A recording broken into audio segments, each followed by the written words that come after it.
when Indicon looked at it, the asset that could be disposed of was Harold's Cross. That's a procedure that's in place. I don't know yet, and I wait the board's work in progress in relation to this, whether planning permission can be got. Is it realisable that it will take a good chunk? There's no point in selling it for 2 or 2.5, 3 million.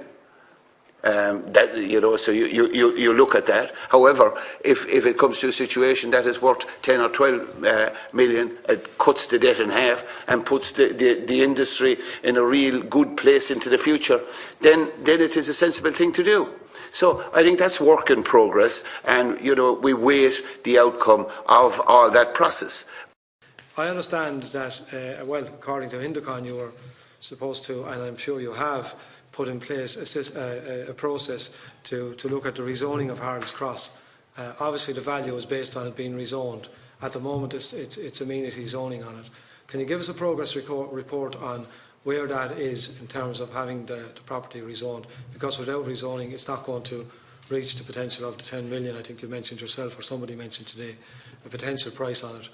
It's probably worth 2 million. I think the Minister acknowledged that himself. So without the rezoning on it, it's not going to do what you wanted to do. So can you just give us an update on that? Thank you. We need an answer to what the position is in relation to Harold's Cross. My understanding that Harold's Cross has been sold, an agreement has been almost reached for monies in excess of 20 million euro. We've been told by former chairman of the board consistently that it was worth 4 to 6 million and that it shouldn't be sold because we weren't getting value for it.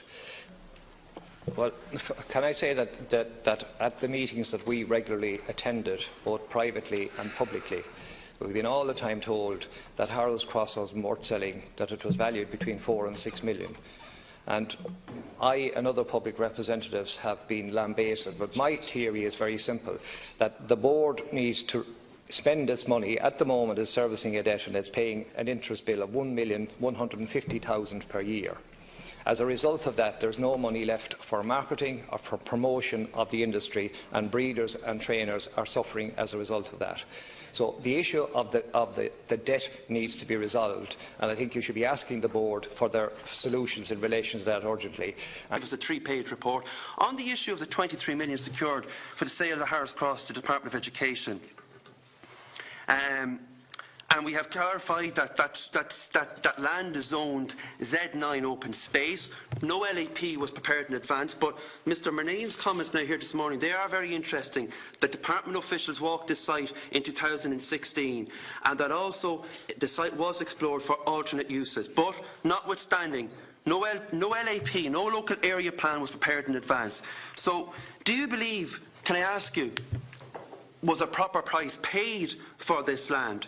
Because we're just after completing an investigation of Project Eagle, wondering in terms of losses on lands. I'm wondering with the CNAG, will we have Project Greyhound in terms of was too much paid for this land, given that it's zoned open space and it magically hits the debt that is being paid, that is being incurred by IGB, and suddenly the Department of Education is paying a composite amount for the purchase of this property. I might ask Mr Gleeson, in terms of this, do we think that this is a correct amount of money? Because there's no guarantee that there will be rezoning, there's no guarantee of planning permission, and 23 million euro paid for the site. So not only then are we looking at a reading of the facts that potentially the government, through the Department of Education, purchasing this land and bailing out essentially a failed organisation, the banks were also let off the hook. So now the bank doesn't have to give any kind of a write-down. So is this sale then, again, letting, in your view, the bank off the hook? It strikes me, though, as remarkable that the valuation, again, hits the bullseye here, because it essentially just completely wipes out the debt. The valuation of the land is almost identical to what would be required to wipe out the debt. And I'm going to put this to Mr Gleeson first. Would you see why that would at least solicit questions from us on the Public Accounts Committee? I can see why you might ask that question, but to be honest, I don't think it has any validity, because the valuation was one provided by the valuation office, and if there are questions about the valuation, it's a question for that office. I'm not competent to answer them. Was there any, again just getting straight answers when I put the questions, how many valuations were done either by the department or by the board in relation to Harold's Cross in the last number of years, and who carried them out? To my knowledge, the most recent valuation was carried out by, as Mr. Gleeson said, the valuation office. Savills also carried out a valuation. I'm not aware of any others. And who, when you say Savills did, on whose behalf? On behalf of the Irish Greyhound Board. And what was the valuation? That is a commercially sensitive matter at this point. Is it less than the amount that the department is paying? It's commercially sensitive. And we have to accept that now. You know, we can't compromise commercial sensitivity. Well, with respect, and we went through this here last time round, there is a closed purchase here. We're not in a competitive process. The department has disclosed to us that they are purchasing this land for, I think, €23 million. So really there isn't any competitive tension of any description. It's a closed process where there's only a buyer and a seller, and that's it. So what we're trying to establish is whether or not the taxpayer is getting good value for money here. We're being told that the department has valued it at 23 million, and they haven't. No. The valuation office has valued it at 23 million. There was a valuation done separately by the board, so it would be useful for us to know what that valuation is, to see if the taxpayer is getting good value for money or not. But I fail to see how that's commercially sensitive, because there is no, I mean, I don't know whether the controller can help me on this one, because I don't, if there's a closed process, how is it commercially sensitive? If it can be explained to me how it's commercially sensitive, I can accept it. And I'm not saying it isn't, I just want to be fair. Mr. Chairman, we're following the deeper process, the deeper circular. And until IGB has money in its bank from education, the deal is not. At this point in time, they are preferred buyers of the site. But until IGB has a check in its bank account. Yes.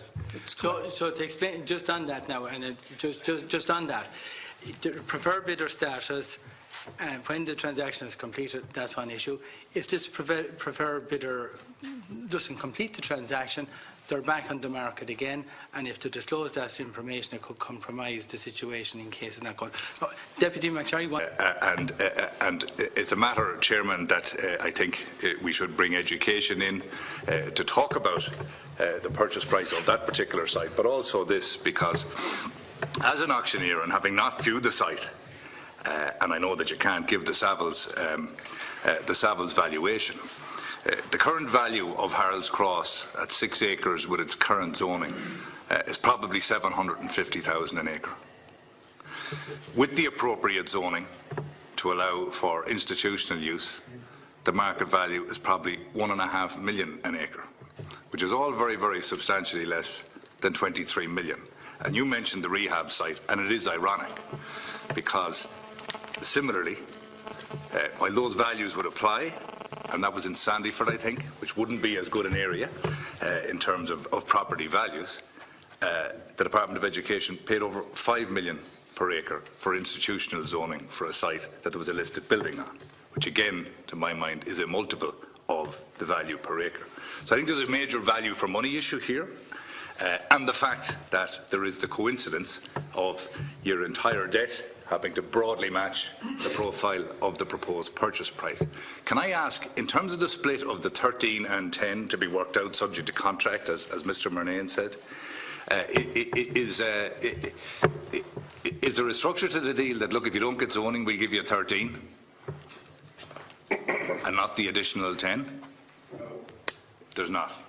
So it's everything is agreed at 23 or nothing is agreed. So it's not a staggered, here's 13 and we'll give you the other 10. Okay. On what basis and it is subject to rezoning, this deal with education? Yeah. Yes. And on what basis do we feel that the outcome would be any different with the County Council, given the 33-2 defeat that happened the last time? I think that education are going to seek rezoning. I'm not an expert in property. I'm the chief executive, and my role is to do the best I can, or the best I'm able to do for the organisation. Of course. And the board decided that the offer was an acceptable offer. Yeah, I'd say it was. Well, that's what the board decided. I'd say it was, because it's about 5 times what it's worth, or certainly a multiple of what it's worth. And I think, you know, when you consider we're just not long finished Project Eagle here, which seemed to indicate that we were underselling, and between rehab and this particular purchase, we seem to be overpaying. And I think that that's something that needs to be noted. I can imagine that the board would be very happy with 23 million, and I would suspect that the Savills valuation, which is naturally commercially sensitive at this time, is indeed very substantially less than that, and that's why it'll be interesting to see it after you close your sale. Well, I'll put it another way. If I bought a combine harvester and borrowed 250,000 from, say, a finance company, and I stopped and defaulted on those loans, if I was selling with the finance company's consent and got 250,000, what's the likelihood, in your professional opinion, that you might accept 180? It's unlikely, but the circumstances mightn't be that No, way. indeed it is unlikely. And in fact, in terms of natural fairness and justice, why should you get a write-down? Homeowners all over the country have been pinned to the wall for every halfpenny and pursued after the fact. So why should a special deal be done for Bord na Gan, you know, a quasi-arm of the state, who are after receiving a premium on top of a premium for land? Anyway, that's an aside. But just I'd like to put on the record my view of the valuation: 750,000 in its current zoning per acre, about 1.5 million if it gets zoned for institutional use. And I hope and wish you luck in terms of the Dublin Council on that, who, as I said last time, defeated the proposals 33-2.